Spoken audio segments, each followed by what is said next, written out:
Good morning students, नव भारती परिवार में आपका स्वागत है। आज का टॉपिक है हमारा मानसिक रूप से स्वस्थ शिक्षक के लक्षण। पहले लास्ट वीडियो में हमने स्वस्थ मानसिक रूप से स्वस्थ व्यक्ति के गुण देखे थे। आज हम इसमें शिक्षक के बारे में वर्णन कर रहे हैं कि मानसिक रूप से स्वस्थ रहने वाले शिक्षक के क्या लक्षण होने चाहिए। जिस तरह से हम व्यक्ति के लिए मानते हैं कि मानसिक रूप से व्यक्ति में स्वस्थ रहने के लिए कौन कौन से गुण पाए जाते हैं जिससे हम पहचान कर सकते हैं कि यह व्यक्ति मानसिक रूप से स्वस्थ है, उसी तरीके से शिक्षक के भी लक्षण बताए गए हैं कि मानसिक रूप से स्वस्थ शिक्षक के कौन कौन से लक्षण होते हैं। क्योंकि जब तक शिक्षक मानसिक रूप से स्वस्थ नहीं होता है तब तक हमें जो ज्ञान, जो अध्ययन करवाया जाता है उस अध्ययन में कहीं ना कहीं शिक्षक की ये कमी बहुत ज़्यादा हमें उसका प्रभाव दिखाती है। तो जब शिक्षक की बात आती है तो शिक्षक जब हमें ज्ञान प्रदान करें तो शिक्षक को सबसे पहले मानसिक रूप से प्रिपेयर होना चाहिए, स्वस्थ होना चाहिए। तभी जब वो प्रिपेयर होंगे, तब प्रिपेयर कब होंगे? जब वो मानसिक रूप से स्वस्थ होंगे। तो हम उसी के बारे में अध्ययन करेंगे कि मानसिक रूप से स्वस्थ शिक्षक में कौन कौन से लक्षण पाए जाते हैं जिससे हम ये कह सकते हैं, जैसे हम हमारे छात्र हमारे कहते हैं कि ये शिक्षक बहुत ही प्रतिभाशाली है, तो वो किस आधार पर शिक्षक की पहचान करते हैं? उनके मानसिक स्तर के आधार पर, उनके मानसिक स्वस्थ स्वास्थ्य के आधार पर। तो वही यहाँ बताई गई है कि एक स्वस्थ शिक्षक के लिए कौन कौन से लक्षण होने चाहिए। सबसे पहले हम देखते हैं कि मानसिक रूप से स्वस्थ शिक्षक में आत्मचेतना का विकास होना चाहिए। किसका? आत्मचेतना का। आत्मचेतना,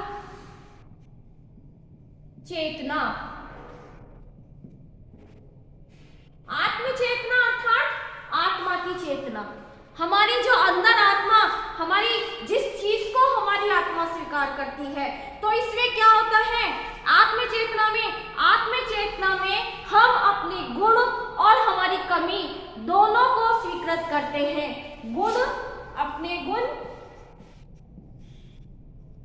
अपने गुणों व कमी को स्वीकृत करना। हमने देखा है कि व्यक्ति जब तक अपनी कमी और अपने गुण अपनी आत्मा से नहीं मानते हैं तब तक हम उस पर कार्य अच्छा और प्रभावी नहीं कर सकते। लेकिन हम अपनी संतुष्टि के लिए, अगर शिक्षक के लिए हम ये कहें कि ये शिक्षक सही नहीं पढ़ा रहे या हमें शिक्षक के मानसिक स्तर पर कमी है, मानसिक स्वास्थ्य पर उनके जो लक्षण में हम सबसे पहले देखेंगे तो आत्मचेतना। एक स्वस्थ शिक्षक, मानसिक रूप से जो स्वस्थ शिक्षक होगा वो अपनी कमी भी जानेगा और अपने गुणों को भी आत्मा से स्वीकार करेगा। क्योंकि ये आत्मचेतना है, जो हमारी आत्मा की चेतना होती है, हम अंदर से, हमारे अंदर एक चेतना जागृत होती है कि हम हमारी उस कमी को स्वीकार करते हैं। तो यहाँ पर शिक्षक बिना आर्ग्यूमेंट करे हुए अगर उनके सामने छात्र भी उनके शिक्षण में कमी निकालते हैं, उनके अध्ययन में कमी निकालते हैं, तो वो उन्हें स्वीकार करते हैं। तो मेंटल रूप से, जो मेंटल हेल्थ से अगर स्वस्थ शिक्षक होगा तो वो अपनी कमी और अपने गुणों को स्वीकार करेगा। जिस तरीके से शिक्षक अपने गुणों को, जो उनके अच्छे गुण होते हैं या कहीं उनकी प्रतिभाएं जो होती हैं, उन प्रतिभाओं को स्वीकार करता है, उसी तरीके से, उसी आत्मा से वो अपनी कमी को भी स्वीकार करेगा। तो ये मानसिक रूप से स्वस्थ शिक्षक के लक्षण होते हैं। ये नहीं कि शिक्षक छात्र से या अपने सहकर्मियों से उस चीज के लिए बहस करे, यानी कि वो बहस ना करते हुए, उन कमियों को न मानते हुए वो आत्मा से अपनी उन कमियों को मानता है। और अगर हम अपनी चीजों को किसी को मन से, आत्मा से अगर हम उस चीज को स्वीकार करते हैं तो डेफिनेटली हम उस चीज में क्या करते हैं? सुधार करते हैं। तो मानसिक रूप से स्वस्थ शिक्षक का सबसे पहला लक्षण होता है आत्मचेतना। वो आत्मा से चेतना जागृत उनके अंदर होती है इस चीज का कि वो अपने गुण और अपनी कमी दोनों को स्वीकार करते हैं। जिस तरीके से उनकी प्रशंसा को वो एक्सेप्ट करते हैं, उसी तरीके से वो अपनी कमी और अपने दोषों को भी स्वीकार करते हैं। फिर आता है आत्म स्वीकृति। आत्म स्वीकृति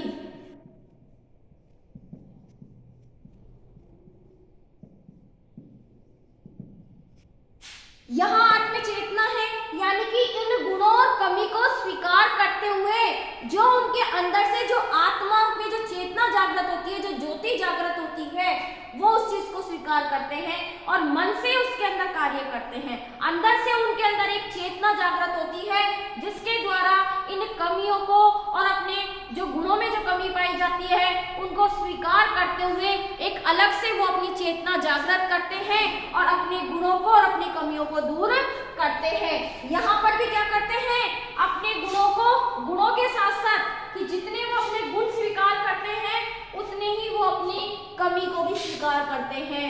गुणों के साथ साथ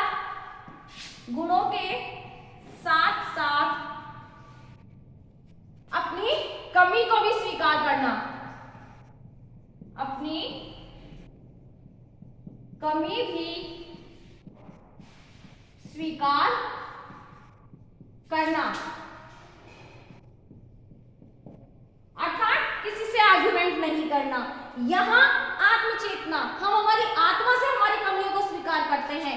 यहाँ आत्म स्वीकृति, जिस कमी को हमने चेतना यानी ज्योति के द्वारा जागृत की, उसको हमने यहाँ स्वीकार कर लिया, या हम कहें कि जो हमें कमी दूसरों के द्वारा बताई गई है उस कमी को हमारी आत्मा में जाकर और हमने उसको स्वीकार किया, उसको स्वीकृति प्रदान कर दी कि हाँ हमारे अंदर ये कमी है। तो पहला हमारा आत्मचेतना कि इन गुणों और कमियों के प्रति हमारी आत्मा के अंदर चेतना का जागृत करना, किस तरीके से इन कमियों को दूर करने के लिए हमारी आत्मा में उस ज्योति का प्रसार करना, और यहाँ स्वीकृति की रियली में जो हमारी कमी है उसको हम एक्सेप्ट करते हैं बिना किसी आर्गुमेंट के, यहाँ हम उस चीज को स्वीकार करते हैं। प्रथम आत्मचेतना, सेकंड हो गया हमारी आत्म स्वीकृति, थर्ड है हमारा स्वाभाविकता का प्रदर्शन। स्वाभाविकता का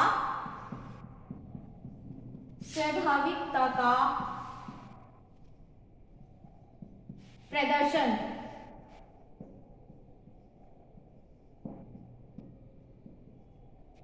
स्वाभाविकता का प्रदर्शन यानी स्वभाव क्या, अपना अपना नेचर, हमारी खुद की आदत है, किस तरीके से शिक्षक अपना प्रदर्शन करते हैं, अपने व्यवहार, यहाँ स्वभाव हमारी आदत हो गई। हमने देखा है कि कई शिक्षकों में अपने शिक्षण प्रवृत्ति को एक कार्य का भार समझकर वो उसी तरीके से उस कार्य को करते हैं।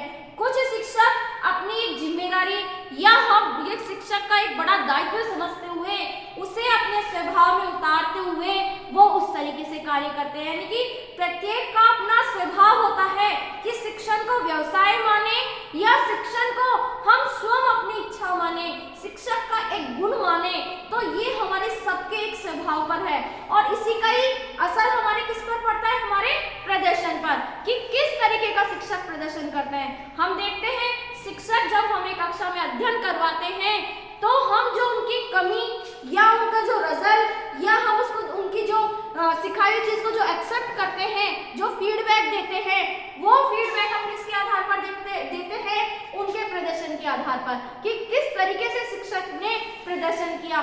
कुछ शिक्षक का स्वभाव होता है कि वो आपको ओनली व्याख्यान कर चले जाएंगे, लेक्चर देके चले जाएंगे।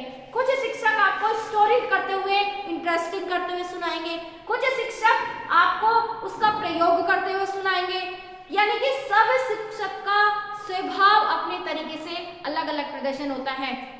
यहाँ हम स्वभाव से बात भी कर सकते हैं कि कुछ शिक्षक कक्षा में आकर जो अपना वातावरण होता है उस वातावरण को चेंज करने की, कुछ अपना स्वभाव होता है कि वो सिर्फ और सिर्फ पढ़ाई पर ध्यान दे। सबका अपना अपना स्वभाव, किसी का स्वभाव होता है विनोद प्रिय, किसी का स्वभाव होता है कठोर अनुशासन वाला, गुस्से वाला। तो यहाँ हमारे प्रदर्शन की अपनी अपनी एक कला होती है शिक्षक के लिए कि वो किस तरीके से अपने स्वभाव के द्वारा छात्र के बीच में वो प्रदर्शन करे। इसमें कुछ उत्साहपूर्ण भी होता है, औचित्यपूर्ण व्यवहार होता है, यानी कि यहाँ हम कैसा कैसा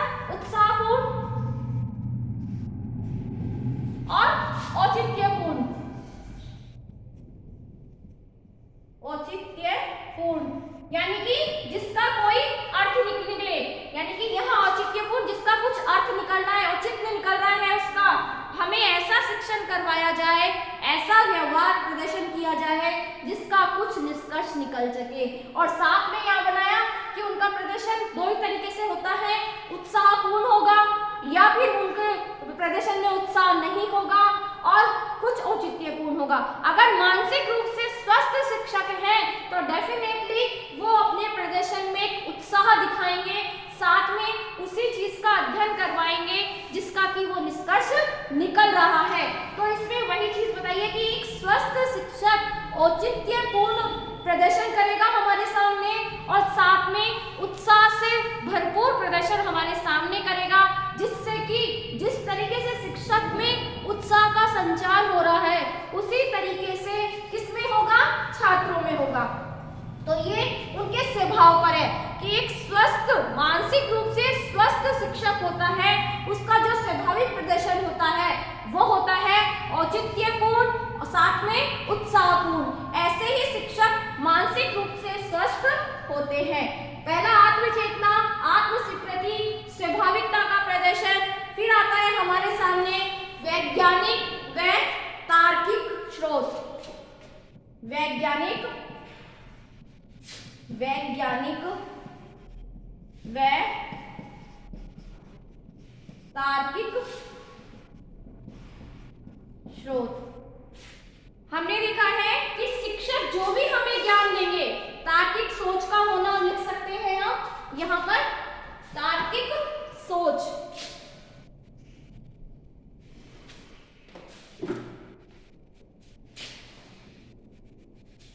तार्किक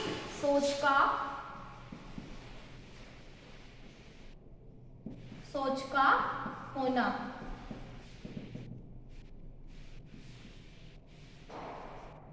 हमने यह देखा है कि ज्ञान, हमने ये पहले भी पढ़ा है कि ज्ञान कैसा होता है, सूचना हमारे पास वैज्ञानिक नहीं होती है, लेकिन जो ज्ञान हमें दिया जाता है वो ज्ञान वेरीफाई किया हुआ होता है, वो विज्ञान के द्वारा उसे एक स्वीकृति प्रदान होती है।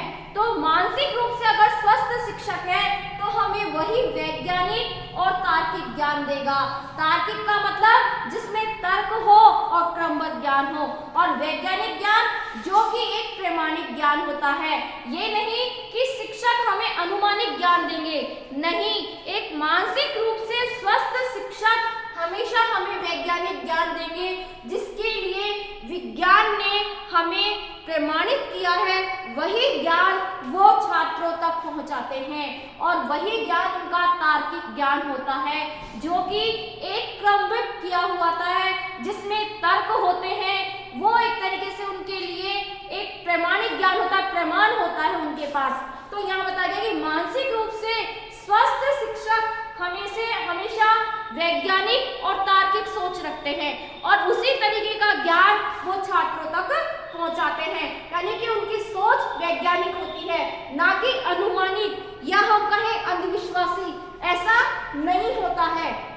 जिस तरीके से डॉक्टर अपने मरीज का जो इलाज करते हैं वो एक विज्ञान के द्वारा करते हैं, उसी तरीके से मानसिक रूप से स्वस्थ शिक्षक छात्रों तक जो ज्ञान पहुंचाते हैं वो ज्ञान वैज्ञानिक ज्ञान होता है, जिसमें कि त्रुटि होने की संभावना बहुत ही कम होती है। हम क्यों मानते हैं कि शिक्षक हमारे मार्गदर्शक होते हैं ज्ञान के लिए? क्योंकि शिक्षक हमें वो ज्ञान देते हैं। क्यों हमें शिक्षक पर विश्वास होता है? क्योंकि शिक्षक की जो सोच है वो वैज्ञानिक और तार्किक होती है। हमें वही प्रमाणिक ज्ञान शिक्षक हम तक पहुंचाते हैं, अर्थात छात्र तक पहुंचाते हैं। तो मानसिक रूप से स्वस्थ शिक्षक के लक्षण में वैज्ञानिक और तार्किक सोच का होना भी एक महत्वपूर्ण होता है। फिर आता है इसमें सहयोगी व्यवहार। सहयोगी व्यवहार या वातावरण को हम पर्यावरण भी लिख सकते हैं।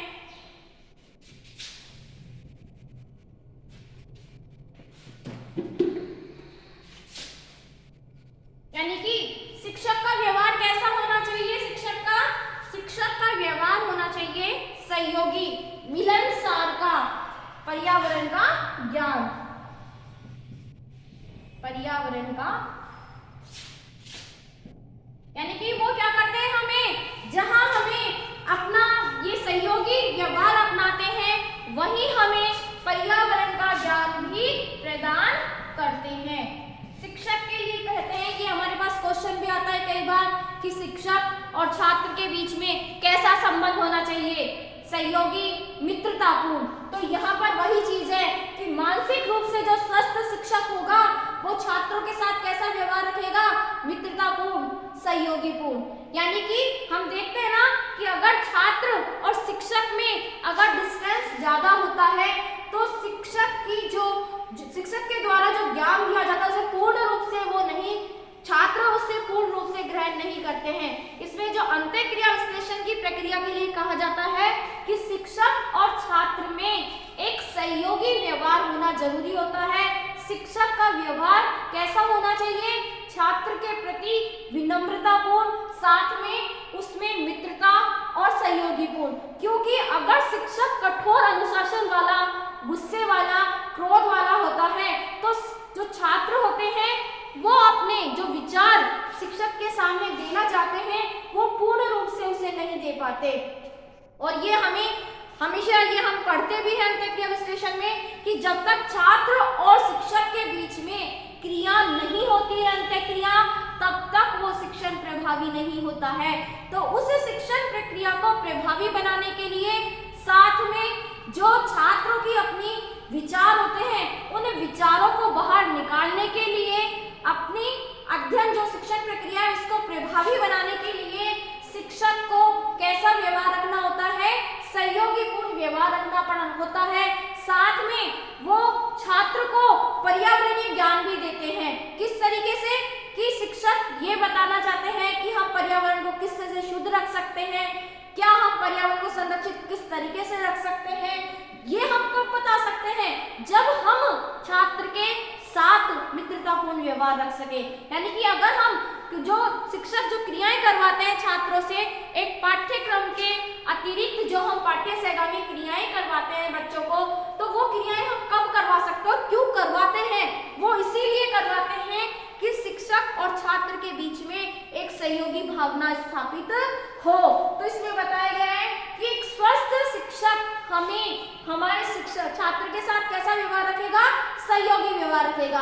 साथ में अपने सहकर्मियों के साथ भी सहयोगितापूर्ण रहेंगे, उनका व्यवहार उनके प्रति भी मित्रतापूर्ण रहेगा और साथ में वो क्या प्रदान करेंगे, हमारे पर्यावरण का ज्ञान कि किस तरीके से हम हमारे पर्यावरण को संरक्षित रख सकते हैं। फिर आता है हमारा इसमें दूसरों की आलोचना नहीं करना। शिक्षक का दूसरों की, यानी कि शिक्षक क्या करते हैं, दूसरों की आलोचना नहीं करनी चाहिए। दूसरों की आलोचना नहीं करनी चाहिए। अब यहाँ शिक्षक किसी छात्र की आलोचना की बात नहीं हो रही है, यहाँ बात हो रही है अपने साथी, यानी कि जब शिक्षक एक दूसरे शिक्षक की आलोचना नहीं करें। यहाँ उनका कार्य अध्ययन करवाना है, वो किसी दूसरे यानी कि छात्रों के सामने या किसी दूसरे शिक्षक के सामने किसी दूसरे शिक्षक की आलोचना नहीं करनी चाहिए, यानी कि उनके अंदर कमी नहीं निकालनी चाहिए। ये हमारा एक मानसिक, कई बार ये होता है कि अगर एक शिक्षक पढ़ा रहे हैं, दूसरे शिक्षक आके छात्र के सामने या अपने सहकर्मियों के सामने उस शिक्षक की आलोचना करते हैं, उसके अंदर कमी निकालते हैं। ये बताइए कि अगर मानसिक रूप से जो शिक्षक स्वस्थ होंगे वो कभी भी दूसरे शिक्षक की आलोचना नहीं करेंगे या दूसरों की वो आलोचना नहीं करेंगे। ये भी एक स्वस्थ मानसिक रूप से स्वस्थ शिक्षक की पहचान होती है, उसके लक्षण होते हैं। फिर आता है हमारा शारीरिक और मानसिक रूप से स्वस्थ, मानसिक रूप से व शारीरिक रूप से स्वस्थ होना, अर्थात उन्हें कोई मानसिक बीमारी ना हो। जैसे कि हम कह दें कि कई बार शिक्षक में प्रवृत्ति होती है कि टेंशन आके बच्चों में शिक्षक में कई बार पहले पूर्व में ये कोई बीमारी रह चुकी हो कि वो टेंशन के कारण, डिप्रेशन के कारण या आलोचना के कारण वो किसी कोई जैसे कहते हैं ना पागल वाली श्रेणी में या किसी मानसिक रूप से कोई भी बीमारी उन्हें मानसिक रूप से ग्रस्त नहीं होनी चाहिए, साथ में वो शारीरिक रूप से भी स्वस्थ होने चाहिए, तभी वो एक मानसिक रूप से स्वस्थ शिक्षक कहलाएंगे, जिससे वो बच्चों को एक अच्छा शिक्षण करवा सके। फिर आता है हमारा इसमें संतुष्टि की भावना। संतुष्टि की भावना, संतुष्टि की भावना, ये हम भी जानते हैं कि जो अगर मनुष्य व्यक्ति भी समझदार होगा, स्वस्थ होगा, तो वो किसी भी परिस्थिति में कैसा होगा, संतुष्ट होगा। तो यहाँ पर भी वही चीज बताई गई है कि मानसिक रूप से स्वस्थ शिक्षक वही होगा जो हर परिस्थिति में अपने आप को संतुष्टि प्रदान करेगा। यानी कि हमें कैसी भी परिस्थिति हो उसमें हमें क्या दिखाना होता है, संतुष्टि, कि हम जिस व्यवहार में, जिस वातावरण में हम रह रहे हैं, हमें वहाँ एडजस्ट करना होता है और एडजस्ट के साथ साथ हमें संतुष्ट भी होना पड़ता है। तो मानसिक रूप से स्वस्थ रहने के लिए कैसा होना चाहिए, संतुष्टि की भावना होना चाहिए। चाहे यहाँ हमारी वेतन की बात हो या हमारे कार्य की, हमें हर परिस्थिति में शिक्षक को उसमें अपने आप को संतुष्ट करना होता है। संतुष्टि की भावना के बाद में होता है संवेगात्मक रूप से परिपक्व।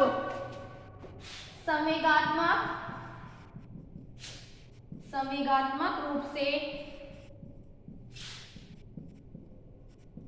परिपक्व, अर्थात शिक्षक को क्या रहना चाहिए, जो भी हमारे संवेग होते हैं, हमारे इमोशंस होते हैं, जिसे हम कहते हैं दया, करुणा, क्रोध, लोभ, इन सब हमारे जो संवेग है, हमारे शारीरिक संवेग, इन संवेगों पर हमें क्या करना चाहिए, नियंत्रण रखना चाहिए। उसमें वो परिपक्व होने चाहिए कि कब हमें किस तरीके से हमारे क्रोध पर भी नियंत्रण रखना है। कहते हैं कि ज्यादा स्नेह भी हमारे लिए बेकार होता है और ज्यादा क्रोध भी। तो हमारी जो ये इमोशंस होते हैं, उन संवेगात्मक रूप से शिक्षक को परिपक्व होना चाहिए।